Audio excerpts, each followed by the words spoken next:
Hey, it's Oliver. In today's video, we're going to talk about the daily candle and the business of Power 3, how we can understand this entire process, the business behind it, and then start journaling that process correctly so that we can understand the main fundamentals of the daily candle and the whole process behind Power 3. And then when we understand those components and the fundamentals by journaling it every day, because there's a new opportunity every day. When we journal it, we're building the skills, we're building our reference experiences, so we understand the daily candle. And from where we understand the daily candle, we can start implementing the fundamentals to navigate the daily candle.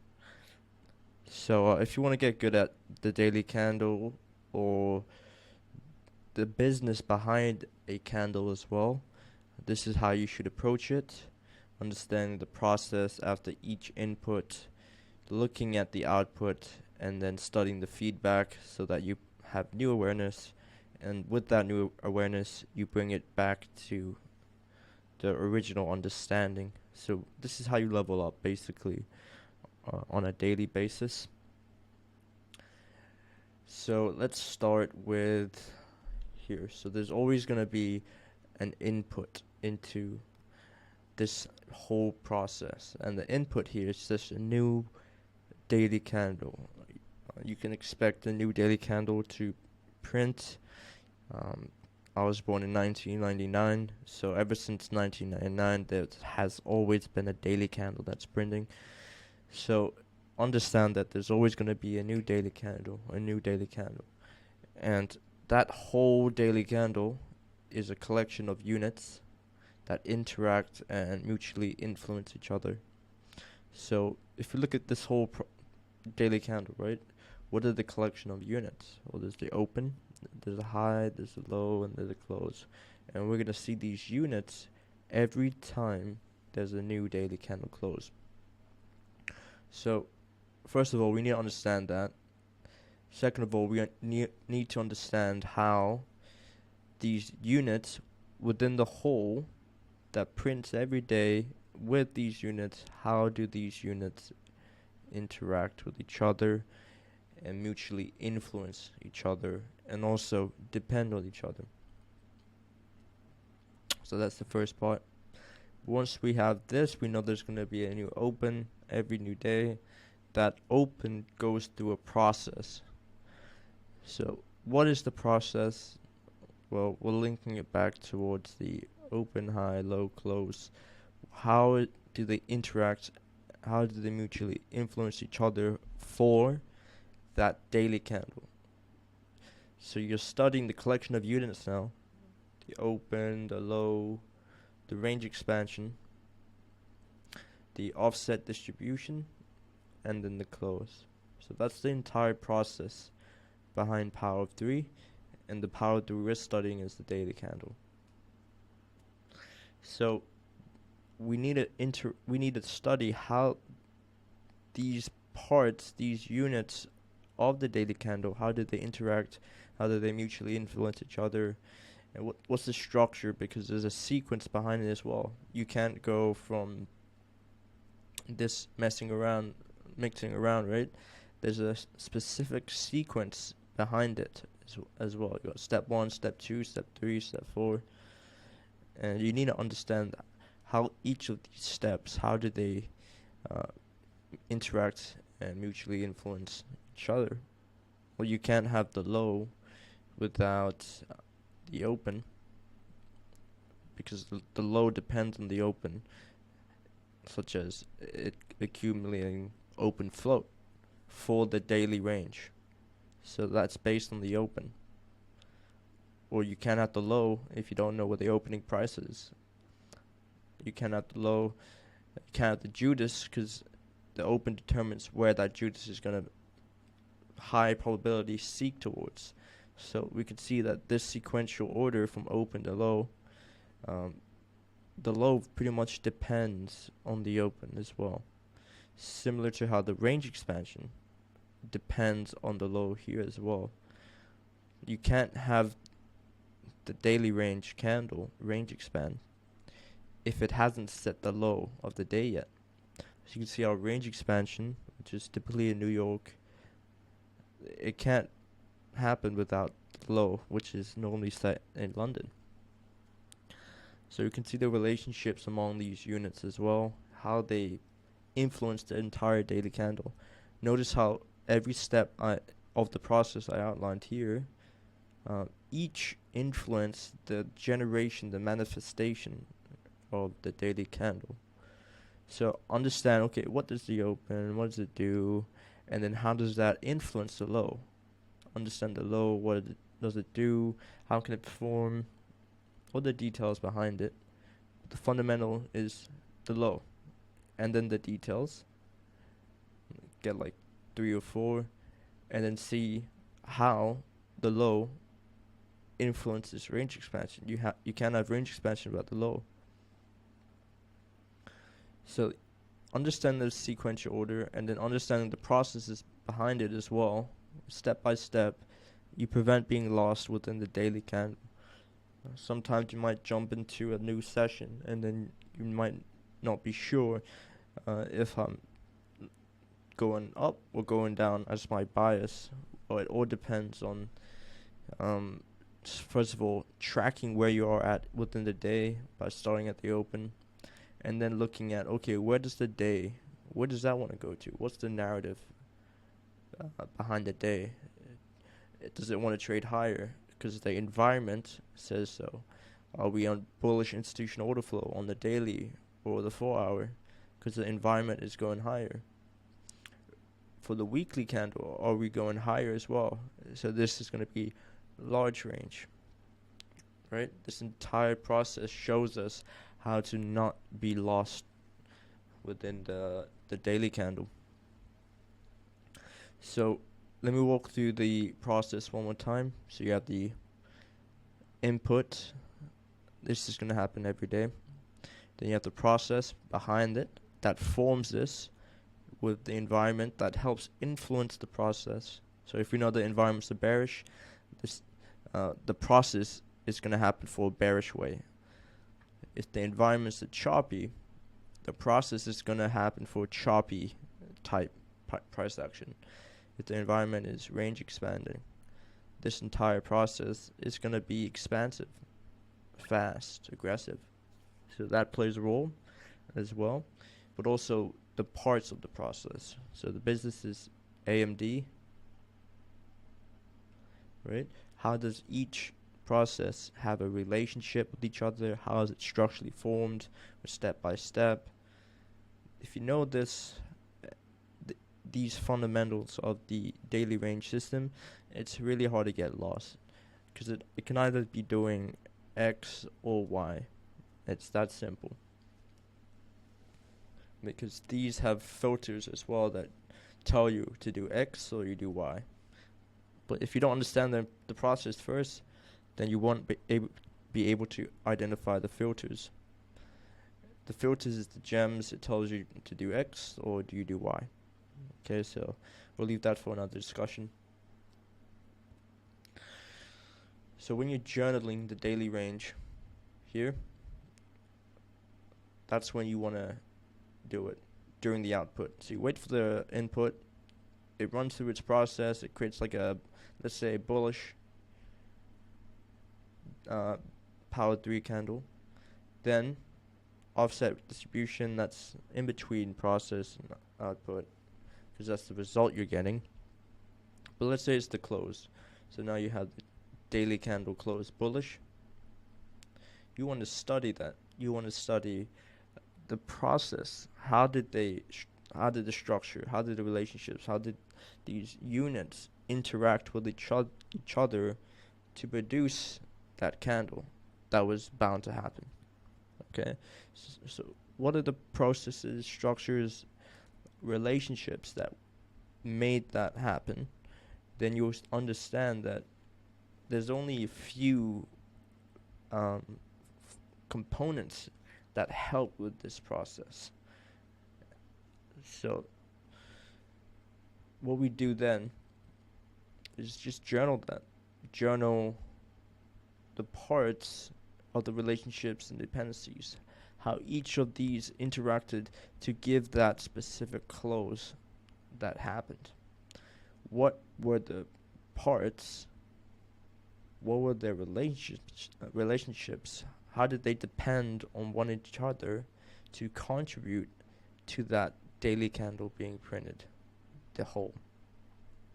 So you're studying that. You're dissecting the results, what happened here, here, here, and then you're gonna, after a while, first of all, after the first time you do it, you have a new awareness where you'll learn something new about the day. Then if you repeat this process over and over and over, let's say you do 100 candles, then you're just gonna have a lot of references of what are the main fundamentals of this process. Do I need to keep it complicated? Do I need to learn that? Do I need to know this? It's just a few that make this operate. And also, if you do it 100 times and you're aware of the environments, then now you know how to adapt under certain narratives on the higher time frames. So, this is how you understand all the components of the daily candle necessary for success. You don't have to focus and fixate on complexity. Like, you don't have to know 81 PD arrays to navigate this. You can pretty much just do it with a value gap. But understanding the business behind the daily candle allows you to see, where do I fit this fair value gap within the system? Because this is just a part. This is the whole. This is the car. It's the whole. FEG is just a little part within that. So it could be like the wheels or the mirror or the seat. But you can't run the car on the seat alone. It's a collection of units. So all you need to have is pretty much one PD array to focus on, or two. It could be order block and fair value gap. I like this combination. And then seeing where does that fit within the business of Power of 3. Basically, you're journaling the fundamentals, and then just a reference point that sticks out to you. And this is the important part. You understand the daily candle and where that fits in. And then when you do this over and over again, you understand, oh, there's only a few options. It's X or do Y based on these processes to get this result. Because after you do it over and over and over again, the output is just going to get better with time, because you're breaking it down and you're having new awareness, and then you're bringing the new awareness into the next output. So over the 100 candles, you're just going to get better over and over and over again, so that once you do start implementing the fundamentals to navigate the input, it just becomes a part of you. It becomes second nature. And you only need like one PD array to follow that entire process of this. So you don't have to make it more complicated than it needs to be.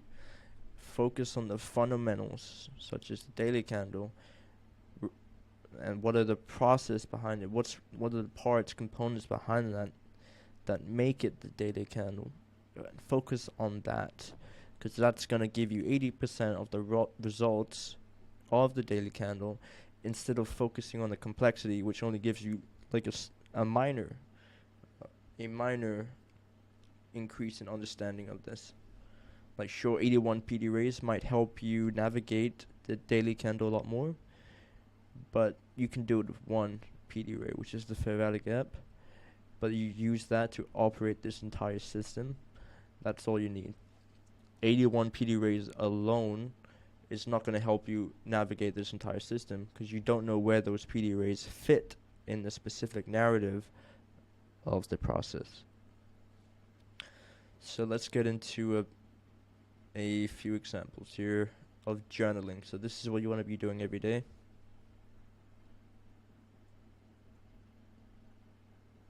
So first of all, today was this candle here, which is a large range day.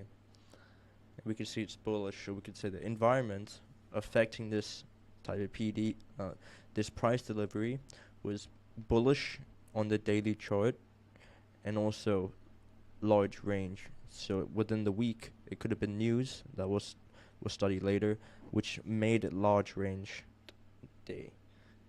And trades aligned with the large ranges, they're the best because if you didn't have any awareness and you were finding fair value gaps within here, your results would not be as good as finding fair value gaps one-sided on here. So that's narrative. It tells you where to fit the fair value gaps. So the narrative for this day was stomp hunt on previous day's low, and then reversed with New York session reversal to offset distribute these longs at an area of liquidity, which is the previous day's high here. Okay, and then we can also see a bit of the previous days here. So we had Tuesday's high, raid, pretty false low. It took out a little bit, but it's still a false low with space and time here.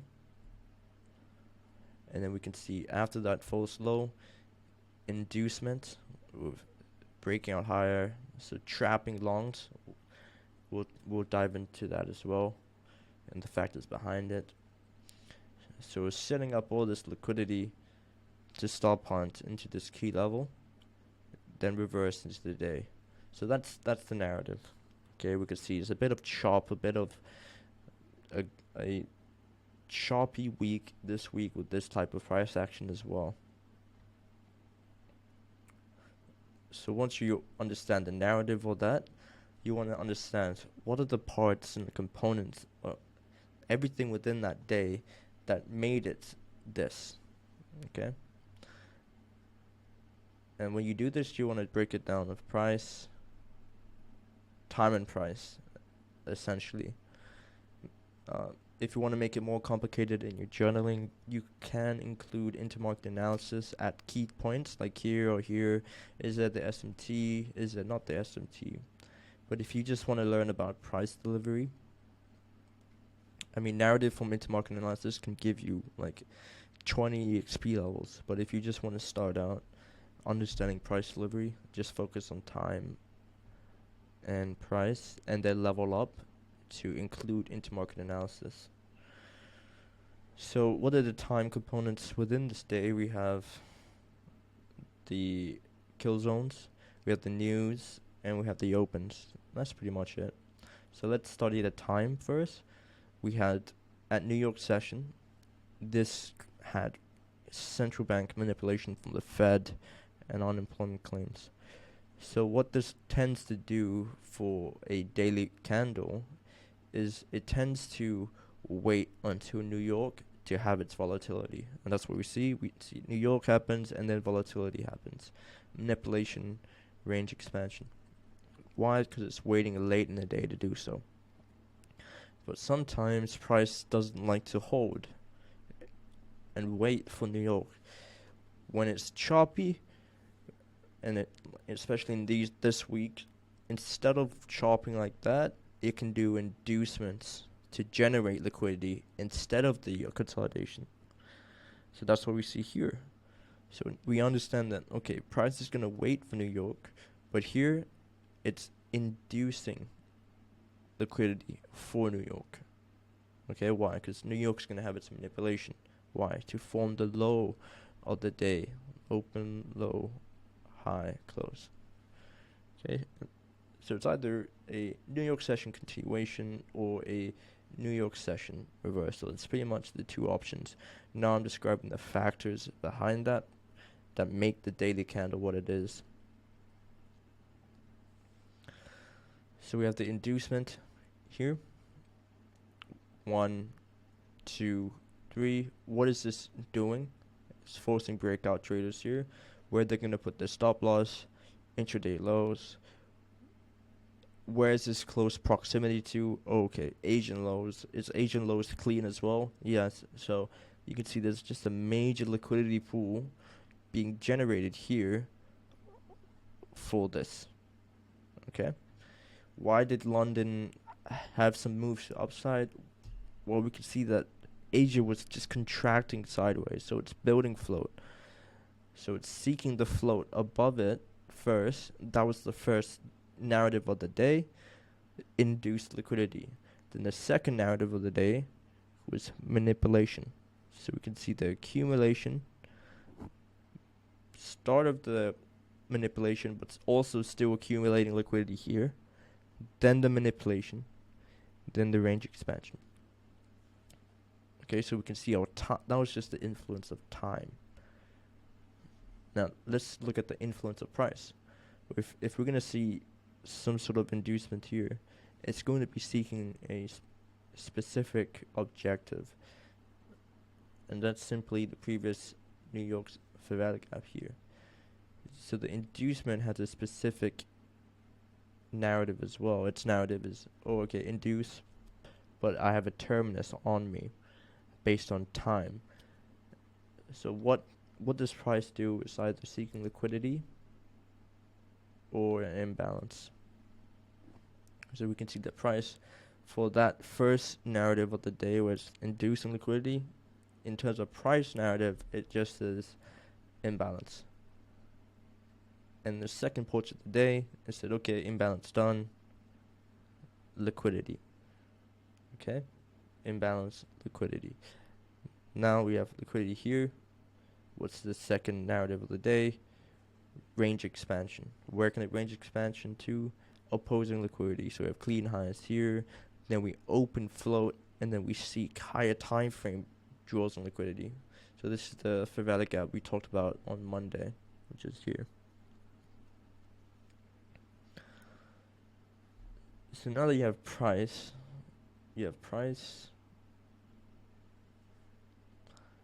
and then we did time earlier. You want to see, okay, how do these two components, what are their relationships? How do they depend on each other? You can see price depends on time so often. This move to the imbalance would not have happened without a kill zone. Okay, or this inducement wouldn't happen without late day news. Okay, this consolidation to build float above and below wouldn't have happened without dead time here, 15 to all the way to Asia. Okay, this move wouldn't have happened if there was no consolidation, because consolidations start all frameworks. Okay, so you can see how we're piecing together each relationship within the whole, and we're understanding how this day printed. And that's just how you want to journal things every day, going from now on. So if you just want to get really good at studying or just operating within the daily candle, like how you not be lost, you need to understand each of these components. How did they transition in together? How did they depend on each other? And the sequential order of the business of Power 3. The step-by-step movements. And the environments. And this will tell you how to prevent getting lost. Then when you understand the fundamentals over and over and over again, okay, you can start implementing it. And then when you implement it, just follow the process again. You'll learn about yourself. So every time you get the output, you say, what are 3 things I can learn from that output? What are 3 bad things I can remove? And then focus on removing this. Focus on reinforcing the good and bringing that new stage of awareness for the new daily candle. And then we can see over a progression of time, let's say you're like 10 EXP, over time you'll be 100 EXP, and then you're just going to be a complete different person here, because you're iterated and you're becoming a brand new version of yourself over and over and over again.